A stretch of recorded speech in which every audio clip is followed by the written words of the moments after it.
Okay javaFx tutorial နဲ့ပြန်လည်ကြိုဆိုပါရစေဗျာဟုတ်ပြီကျွန်တော်တို့ဒီအတွက်ကျွန်တော်တို့ဒီ ADMM page လေးအတွက်ဒီကောင်းလေး window.status မှာကျွန်တော်တို့ status chain ပါလေဒီမှာကြည့် .object ဝင်နေကြည့် on status chain နဲ့တွေ့လား window.status setting window.status ဒီ status ရဲ့ chain ဆိုတော့ဒီ on status chain ဆိုပြီးတော့သူက web engine မှာလမ်းပြီးတော့ access သွားလုပ်မှာ okay အဲ့ဒီတော့ကျွန်တော်တို့ view လေးနည်းနည်းပြင်ရအောင်ပဲဗျဒီ view လေး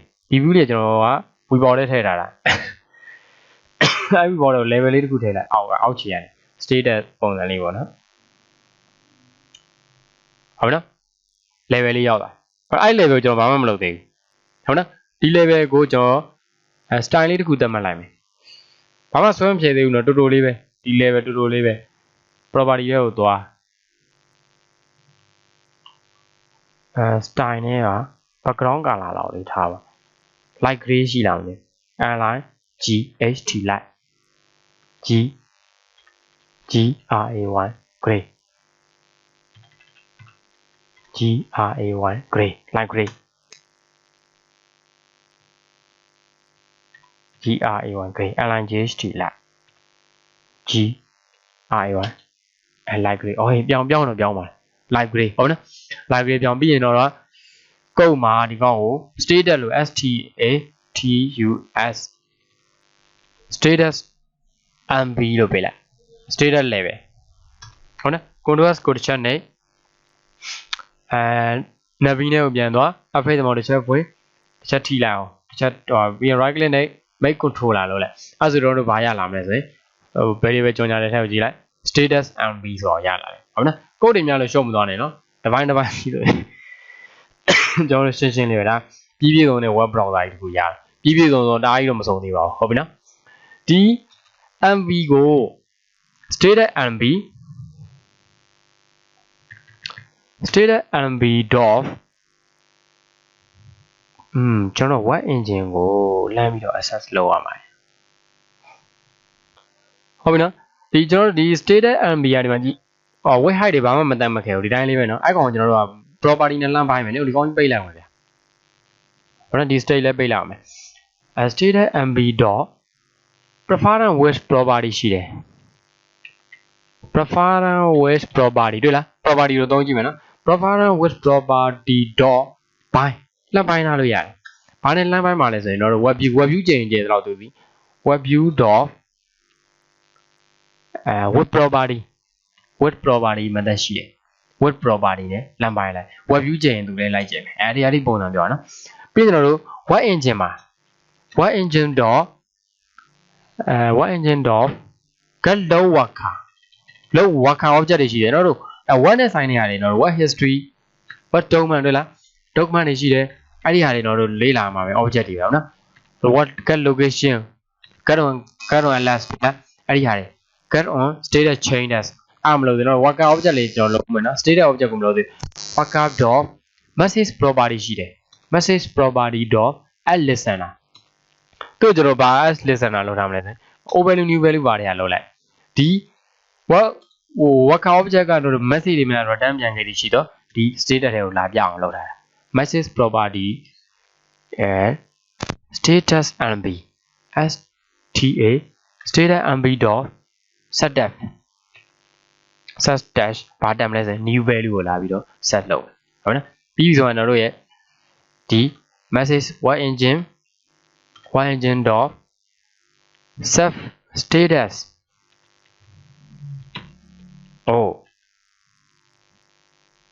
web engine dot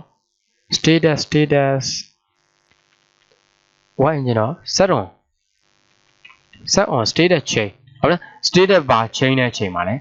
set on status chain အဲ့ဒီ chain နဲ့နာမှာလဲကျွန်တော် handler တစ်ခုတက်မယ်ဒီနေရာမှာတော့ကျွန်တော်က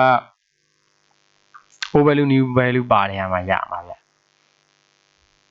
event handler ဟုတ်နော် set on status chain တဲ့ရတယ် close space နေလိုက်လန်နာဝါအရှိကောက်တွေလုံးမနေတော့ဟုတ်နော် event ကနေလိုက်ယူလိုက်မယ်ဟုတ်နော် status status mb dot set dash ဘာကို set တက်လုံးမလဲဆို event dot get data ဆိုဘာရမလဲ string တန်ဖိုးပြန်ရတယ် ဘာဖြစ်လို့လဲ state ဟို LMPN level မို့လို့ level stream နဲ့ access လုပ်တာ okay နော်ကဲဆိုတော့တို့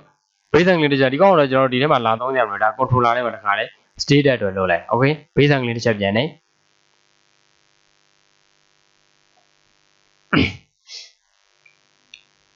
base and literature finish step waiting ပြီးရင် right click နဲ့ run file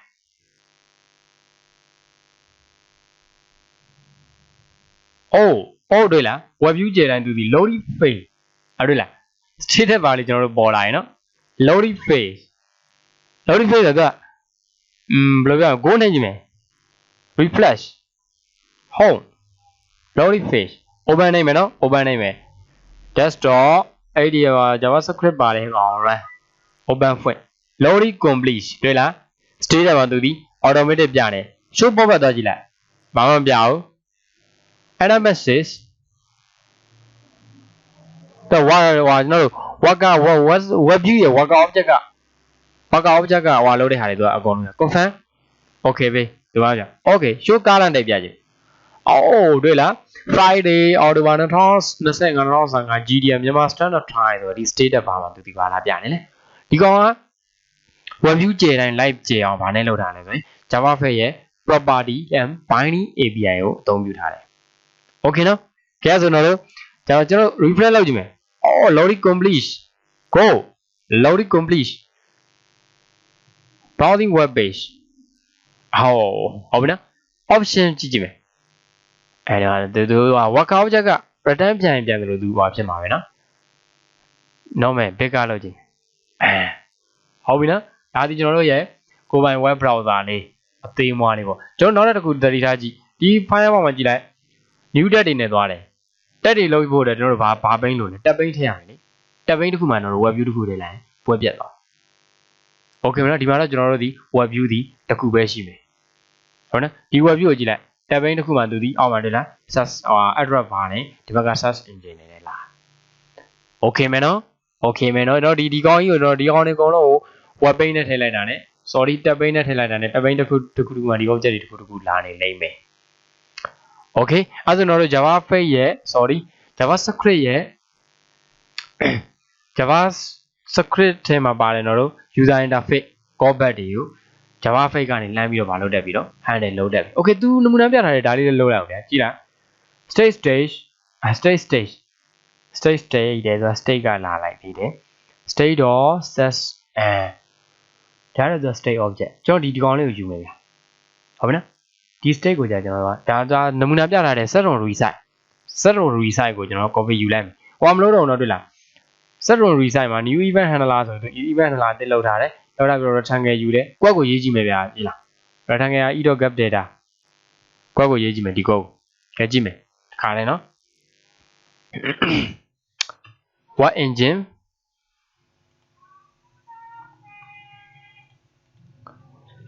wev what engine dot set on resite event handler နဲ့သွားတယ် what event handler နဲ့သွားတယ် new event handler သူက rectangle 2တွေကိုသူကပါလာမိတာကြီး enter ဆက်ခေါက်ဒီပုံစံပဲလာမှာပဲ handle ကိုကျွန်တော်တို့ကဘာလုပ်ရမလဲ override လုပ်ပေးရမယ် handle method ကိုဘာမှ return ပြန်တော့ဒီထဲမှာကျွန်တော်တို့လုပ်မဲ့ override method ကဒီတိုင်းလာဒါအရှိကောရေးလိုက်တာပဲဟုတ်နော်အရှိကောရေးလိုက်တာပဲဒီတိုင်း rectangle ကနေရဒီ handle ပဲကုံသုံးကြောင်းယူလိုက်တော့မယ်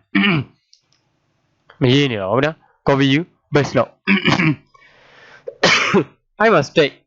ev ကတော့ event လို့ပဲ ev ရန်ဒီ event.gap data ဟုတ်ပြီ state ကကျွန်တော်တို့ဘယ်က state ကိုယူမှာလဲ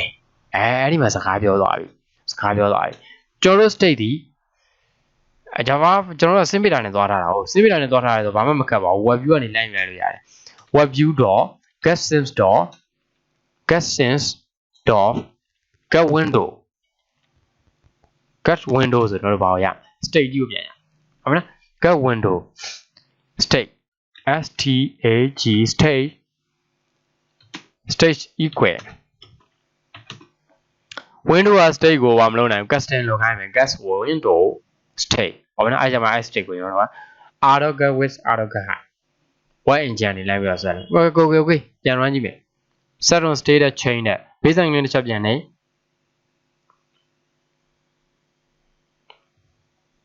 status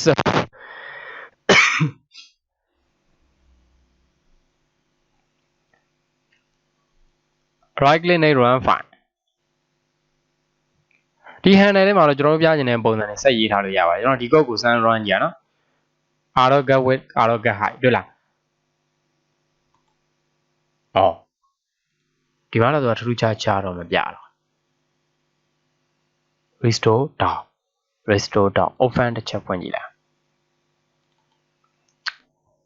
weight height ပြောင်းနေကြကျွန်တော်တို့ကုန်းနဲ့ကျွန်တော်တို့အဆင်ပြေနေတယ် loading complete ဟုတ်နော်ဒီ state ကကျွန်တော်တို့web view ပြောင်းတိုင်းလက်ပြောင်းတော့ပြောတာဟုတ်ကဲ့နော်ကျွန်တော်ဒီ code ကိုစမ်းပြကြည့်တော့ okay အဲ့ဒါကျွန်တော်တို့JavaScript code တွေကို JavaScript ရဲ့ user interface ကိုကျွန်တော်တို့ဒီဘက်က javaFx နောက်ဝယ်ရနေ handle လုပ်တတ်မယ်လို့ယူဆတယ်ဗျာ okay thank you ဗျာ